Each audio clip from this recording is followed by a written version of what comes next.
Hello నమస్తే welcome to Vikram TV నేను మీ శాన్వి. ఏపీలో తేలని నామినేటెడ్ పోస్టులు కూటమి మధ్య ఏకాభిప్రాయం రావడం లేదా?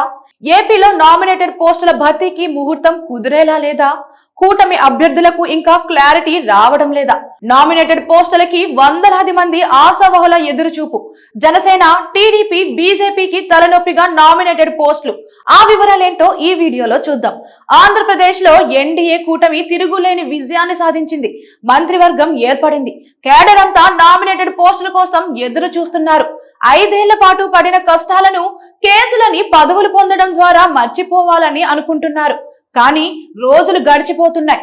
పదవులు పందేరం మాత్రం జరగడం లేదు. ఎప్పుడో 2 నెలల కిందటే కార్యకర్తల నుంచి అభిప్రాయ సేకరణ జరిపారు. కానీ ఇప్పటి వరకు ఒక్క పోస్టు కూడా భర్తీ చేయలేదు. హాట్ ఫేవరెట్ పదవుల కోసం ఎదురు చూపులు. ఎన్నికల్లో పోటీ చేయకపోయినా పార్టీ కోసం పనిచేసిన వారికి పదవులు ఇచ్చేందుకు చంద్రబాబు కసరత్తు చేస్తున్నారు. ఇలాంటి పదవుల్లో చాలా కీలకమైనవి ఉన్నాయి. టీటీడీ చైర్మన్, ఏసీఐఐసీ చైర్మన్ వంటి పదవులకు చాలా ప్రాధాన్యం ఉంటుంది. అందుకే వాటికి పోటీ కూడా ఎక్కువగా ఉంటుంది. అలాగే కేబినెట్ హోదా ఉన్న పదవులు కూడా ఎక్కువగానే ఉన్నాయి. వాటన్నింటి కోసం పార్టీ కోసం శ్రమ పడిన వారు ఎదురు చూస్తున్నారు. అయితే చంద్రబాబు మాత్రం ఏది తేల్చలేకపోతున్నారు. ఇదిగో అదిగో అంటూ ఊరిస్తున్నారు. ఈ క్రమంలో పదవులు ఫలానా వాళ్ళకేనంటూ విస్తృత ప్రచారం కూడా సోషల్ మీడియాలో జరుగుతుంది. అందులో ఎంత నిజం ఉందన్నది ఎవరికీ తెలియదు. వైసీపీకి బిగ్ షాక్. పార్టీకి ఏలూరు మేయర్ నూర్జహాన్ రాజీనామా. మిత్రపక్షాలకు పంచడమే సమస్యగా మారుతుందా? నామినేటెడ్ పదవుల్లో ఓ ఫార్ములాను స్థిరం చేశారని ప్రచారం జరిగింది.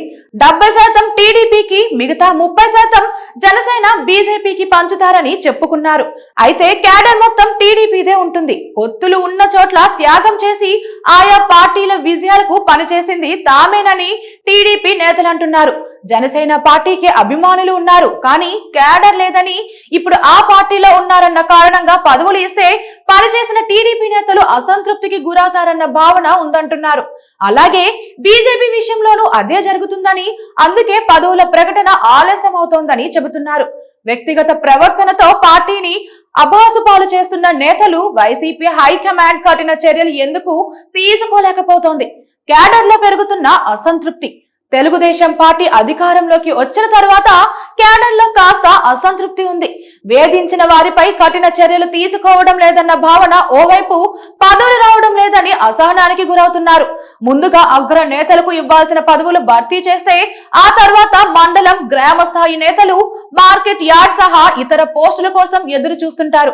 గతంలో కన్నా టీడీపీ నేతలు గత 5 ఏళ్లలో పడిన కష్టమే ఎక్కువ. అందుకే వారు ప్రతిఫలం కోరుకుంటున్నారు, త్వరగా కోరుకుంటున్నారు. మరి చంద్రబాబు నాయుడు ఆలకిస్తారా?